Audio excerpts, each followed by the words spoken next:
اللهم صل على سيدنا محمد وعلى آله وصحبه وسلم. ازيكم حلوين؟ عاملين ايه؟ ان شاء الله يا رب تكونوا كلكم بخير وكويسين. رمضان كريم علينا وعليكم يا رب. مبدئيا بعتذر جدا عن صوتي، زي ما انتم شايفين كده اخده دور برد جامد جدا. بس الحقيقه عشان خاطر ما اطولش عليكم، بقالي كام يوم ما نزلتش فيديوهات، فحبيت ان انا اشارك معاكم الفيديو ده. يا رب كده يعجبكم. عملنا النهارده طاجن جامد جدا جدا جدا. عايزه اقول لكم جربوه بالطريقه دي هتعجبكم قوي. اللحمة غالية.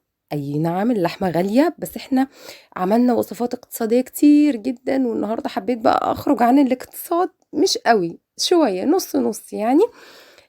الحقيقة اللحمة النهاردة الكيلو وصل ل 310 و 320 جنيه. أنا عملت جزء نوع من اللحوم، يعتبر النص بالنص بالنسبة للمبلغ. طيب النص بالنص يعني ايه؟ القطعيات اللي احنا ممكن نجيبها بسعر رخيص ولكن طعمها حلوة جدا. في الطواجن الرائعة اللي هي العكاوي يا جماعة، زي ما انتم شايفين كده العكاوي ده شكلها.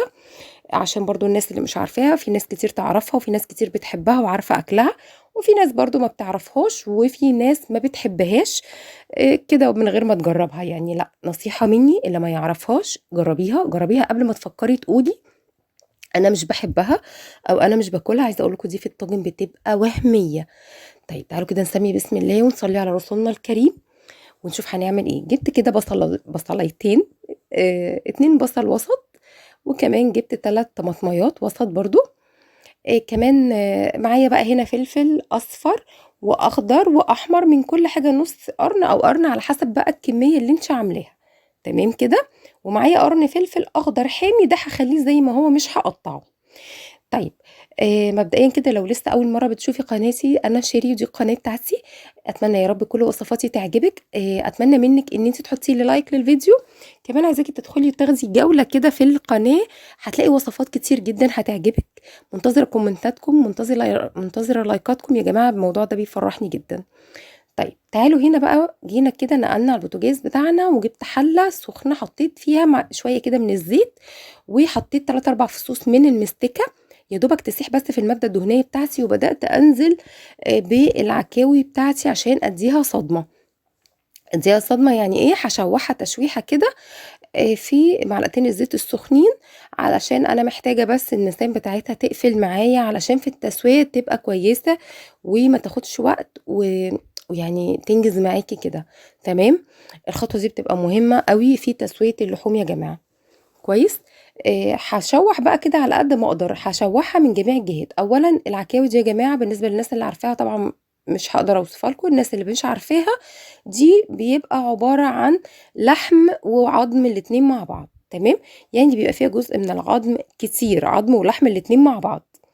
فزي ما انتم شايفين كده في اثناء التشويح وانا بديها صدمه، بضطر طبعا ان انا اقلبها من جميع الجهات، لان انا محتاجه ان هي تاخد صدمه من جميع الجهات. تمام كده. بعد ما بخلص الكميه كلها، بدات بقى انزل بالبصل. معايا البهارات بتاعتي، ملح، لسه ان هي ما حطيتش ملح. هنزل بفلفل اسود، بصل باودر، توم باودر، بابريكا، 7 بهارات، كاري، نص معلقه صغيره قوي كركم. تمام كده. كل الحاجات التانية كانت معلقة صغيرة. انا هنا مش هضيف الملح، ما ضفتش ملح خالص. الملح يا جماعة يعني ايه؟ بيقلل من تسوية اللحمة، بيخليها تطول شوية، فاحنا هنضيفه في الاخر خالص. بعد كده بدأت انزل بالطماطم زي ما انتم شايفين معايا، خطوة بخطوة اهو. وبقلب كده، بصوا، بالحلة دي اسهل لك، علشان طبعا زي ما قلت لكم ان القطعية دي من اللحوم بيبقى فيها عظم، فبتبقى كده اسهل يعني. طيب كمان هنا هضيف ليها معلقتين 3 من الخل، وهنزل عليهم بعد كده بكوباية من المية السخنة. معلقتين من دبس الرمان. دبس الرمان دي إضافة ممكن تضيفيها، ولو مش متوفر عندك أبدا ما تستخدموش، مفيش أي مشكلة، بس هو بيدي طعم حلو قوي في الطاجن ده. تمام.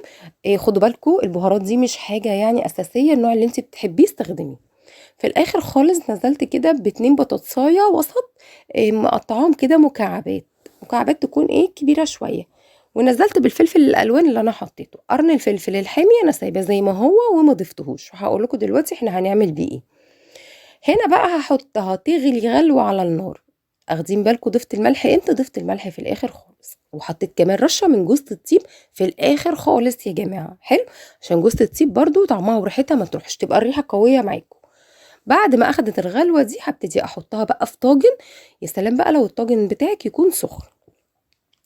بعد كده جبت كده طرنشات من الطماطم، بدأت كده ان انا ارصهم فوق الوش، وده الجرنش بس عشان خاطر يدي معايا شكل حلو.